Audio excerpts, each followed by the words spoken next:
Good evening friend, চলে আমার চ্যানেলে আপনাদের সবাইকে স্বাগত। আজকে আমি যেটা করে দেখাবো সেটাকে মোচার চপ। তার জন্য আমি এখানে নিয়েছি সেদ্ধ আলু, সিদ্ধ করা মোচা রেখে দিয়েছি। এখন এটাকে আমি পুর তৈরি করব। পুর তৈরির জন্য আমি এটা গ্যাসে কড়াই বসিয়ে দিয়েছি। এবার আমি তেল দেবো। এখানে আমি আমি সানফ্লাওয়ার অয়েল ব্যবহার করছি।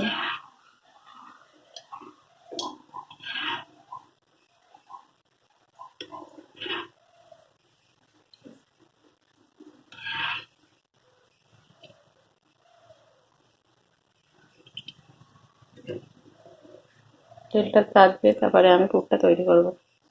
তেলটা গরম হয়ে গেছে, একটু লেগে তেলটা বেশি পুড়ে গরম হয়ে গেছে। দিলাম তেজপাতা, একটু জিরে, সাদা জিরে, শুকনো লঙ্কা ফোড়ন দিলাম। আমি আলুটা ছেড়ে দেবো।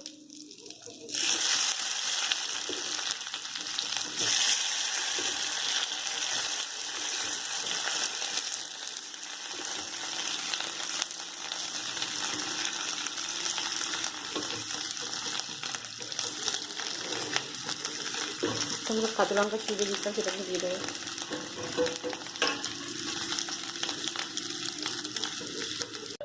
হলুদ দিলাম, একটু লবণ। আলুটা একটু ভাজা ভাজা হলে তারপরে মধ্যে মশলা দেবো, সিদ্ধ করা মশলা।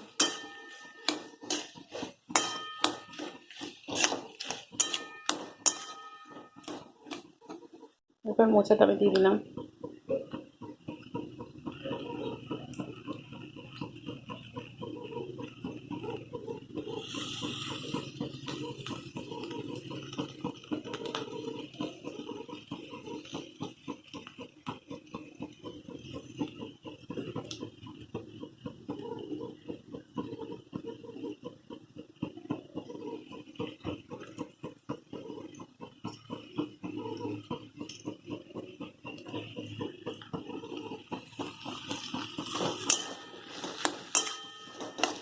মোচা আলুটা একসাথে কষিয়ে নেবো, স্যুপটা তৈরি করে নেবো।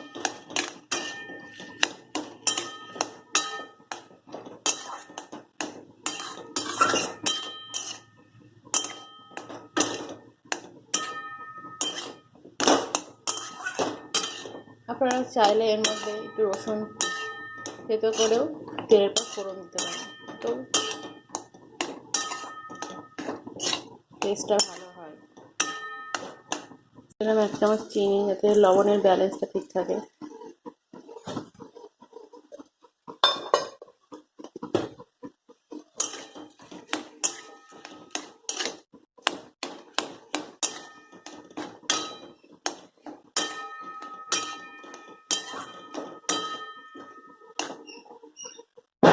এবার দিচ্ছি একটু আমচুর পাউডার, বেশ টক টক লাগে, ভালো লাগে। এরপর দিন একটুখানি বাদাম গুঁড়ো করে ছড়িয়ে দিলাম। মোচার চপের পুর রেডি। এটা আমি এখন ঢেকে রেখে দেবো, তারপরে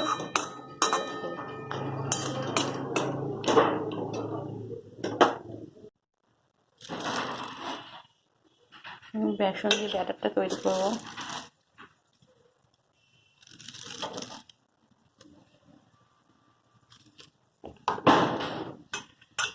হলুদ,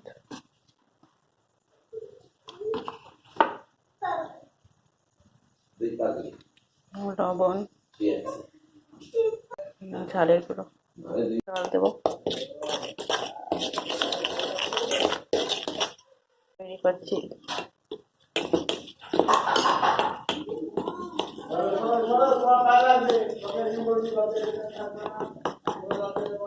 ব্যাটারটা তৈরি হয়ে গেছে। এবার এখানে আমি কড়াইয়ে তেল বসিয়ে দিয়েছি, তেলটা গরম হয়ে গেছে। একটু গরম তেল আমি এর মধ্যে দেবো।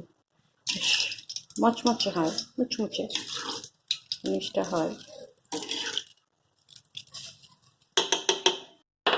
দিয়ে এবার একটু ফেটিয়ে নেব। চপের আকার তৈরি হয়ে গেছে, এটাকে তুলবো।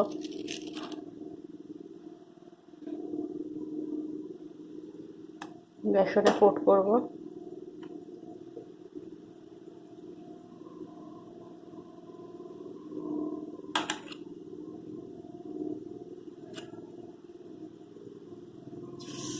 এর মধ্যে ছেড়ে দেবো।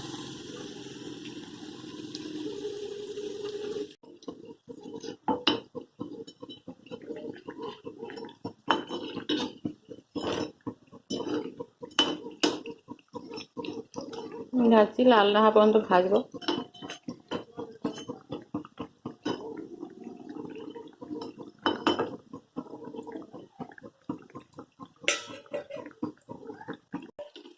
লাল হয়ে ভাজা হয়ে গেছে, আমি এবার তুলে নেবো।